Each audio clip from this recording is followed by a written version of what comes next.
Hey everyone, I'm continuing this book.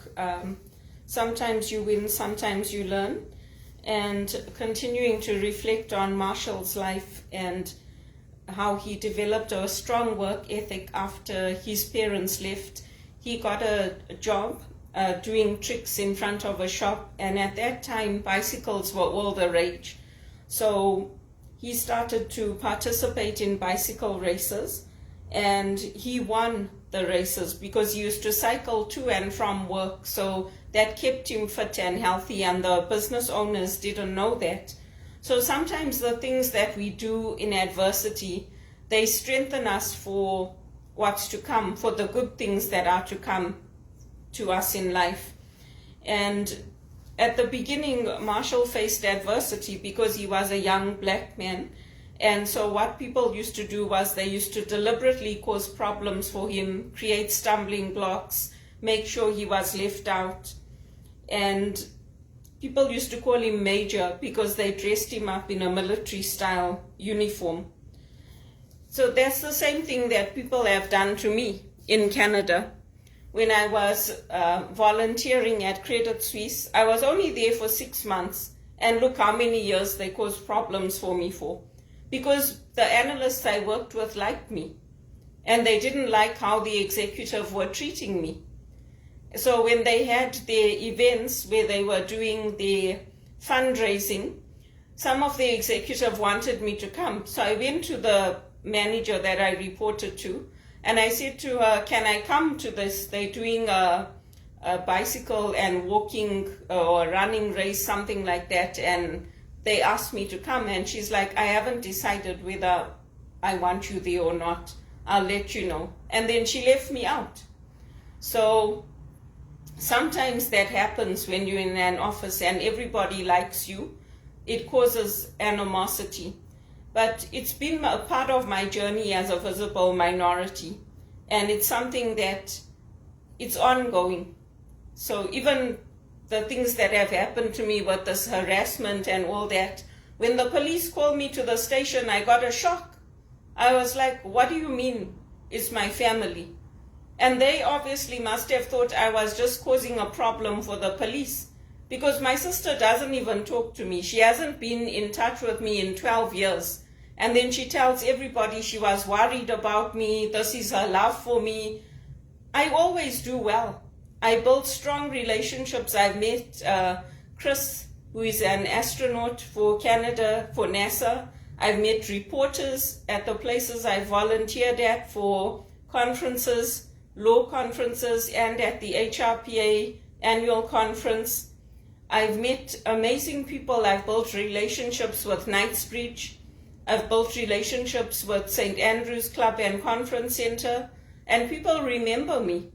When I messaged them, I messaged one of the organizations now after almost 12 years, and they're like, hey, Belinda, it's great to hear from you. How are you doing?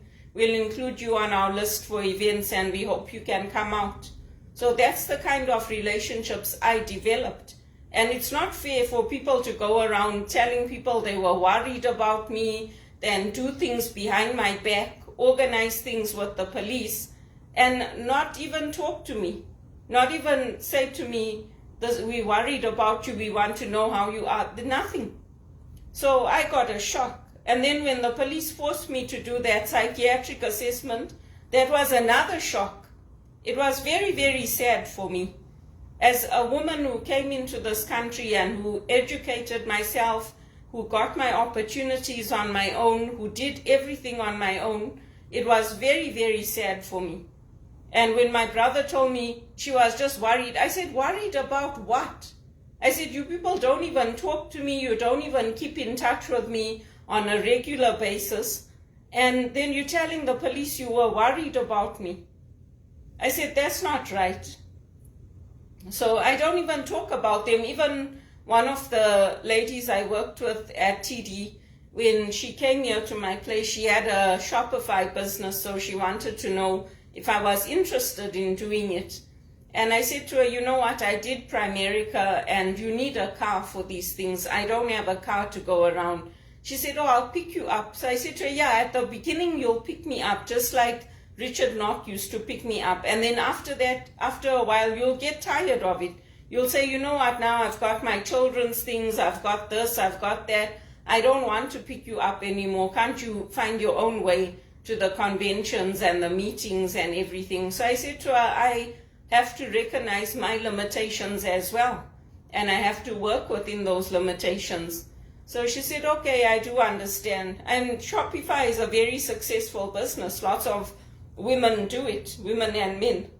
But she was asking me about your family, and I told her I have a brother in England, my mother's here, she's remarried, and I have a sister. And she's like, when you worked with us at TD, you never mentioned that you have a sister. I said, I don't talk about her, we live separate lives. And she's like, wow, Belinda, in all these years that I've known you, you've never once told me that you have a sister or a brother-in-law here, or that, I didn't know anything. I said to her, yeah, we live separate lives. She likes it that way. And she likes to have her family and her career and her unit, and they do things together. And I live my life independently, and she wanted it that way.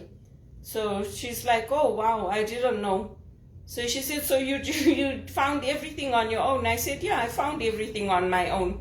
I said, my sister didn't help me to get my jobs or to introduce me to people or to do anything. I did it on my own. So she said, well, then you've done well. I said, yeah, I've done well, but I also want to get those opportunities like you had to be an executive assistant again, to be running the office again. I said, I haven't had those opportunities since I left TD, and it's been very hard for me.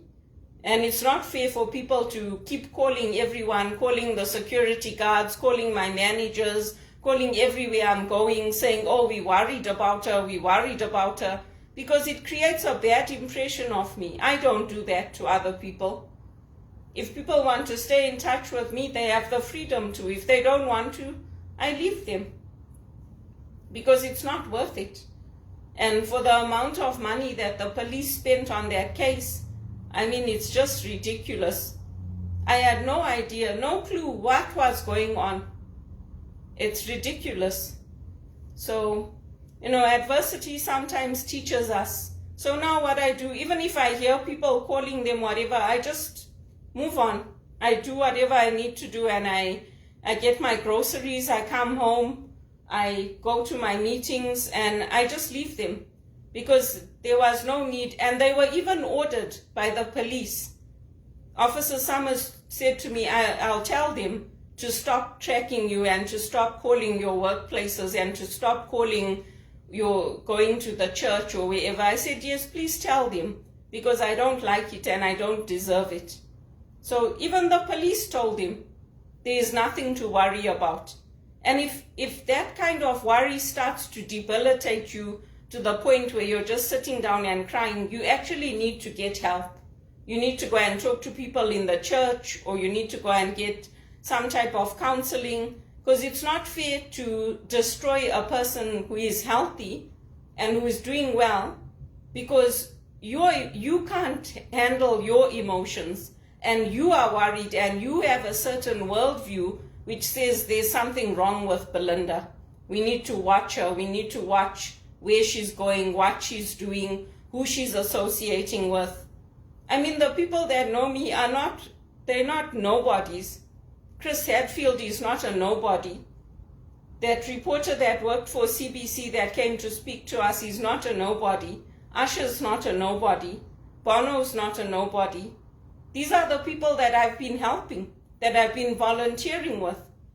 And even if it was in 2007 or 2005, they remember me. They know who I am. And out of that adversity, I took the adversity and I learned to be wise with it, because I don't have any choice. And I've learned to not only be accountable to myself, but to also hold other people accountable through my volunteering with the One campaign. Because just as they have a right to live good lives and to build up their businesses and to do what they want, so do I. My mother's done a lot of things she didn't tell me about until recently. That's her choice. They went to the St. Joseph's Oratory. They went on a lot of field trips. They did a lot of things without telling me. And normally family members tell each other where they're going, what they're doing. So I also stopped telling them. Because if that's how they want to live their lives, I also want to live my life that way. Because she's got her own life now. She's married. She helps me sometimes. My aunt helps me sometimes because they know right now I don't have a job. And they know that the job that I am in is not paying me the $35 an hour when I was working at HSBC. That's what I was earning. But they do their own thing and I do my own thing. My brother does his own thing in England. Sometimes when I say, are you available? Can I call you? He'll say, no, we out now. I'm like, okay, that's fine. Let me know when you're free. And sometimes I'll be at church when he's available. So I'll tell him, no, I'm not free now. Maybe another day or maybe when I'm back home. So I've also made an adjustment.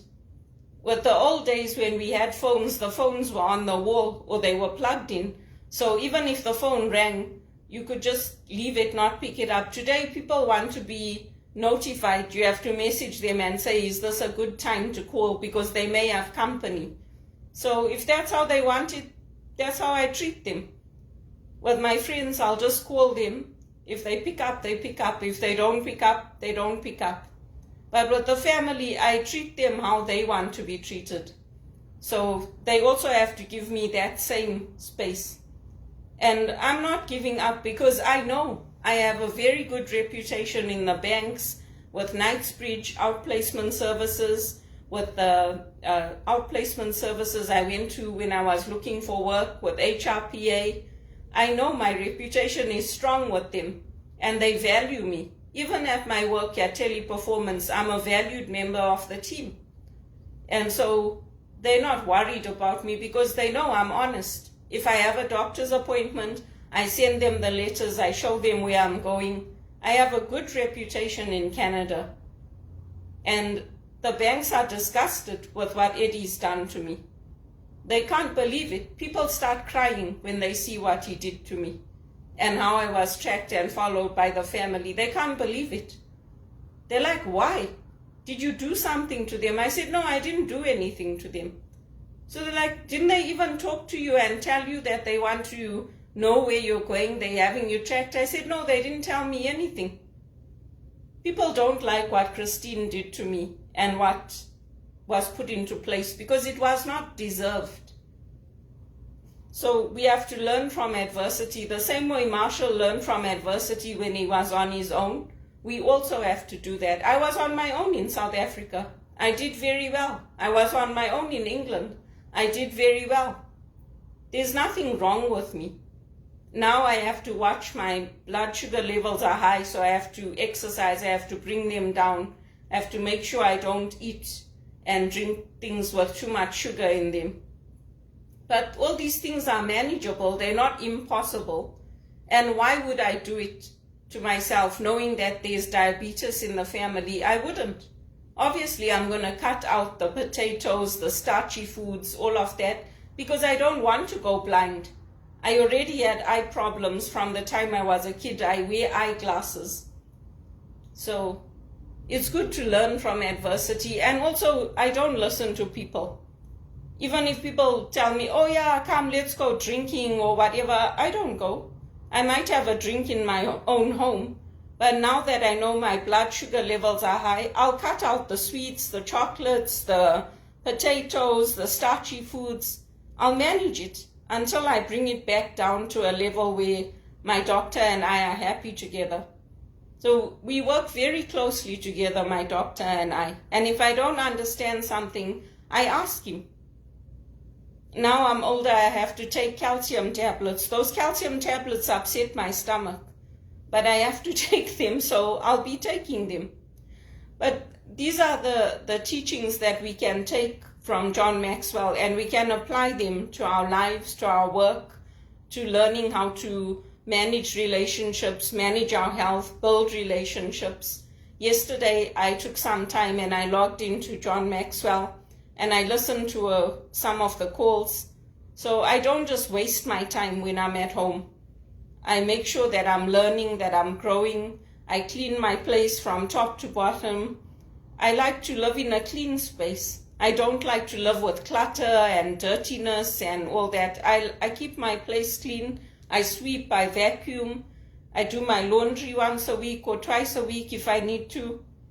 I change my bedding once a month. I like to be clean. So these are all the things that we need to do on a regular basis.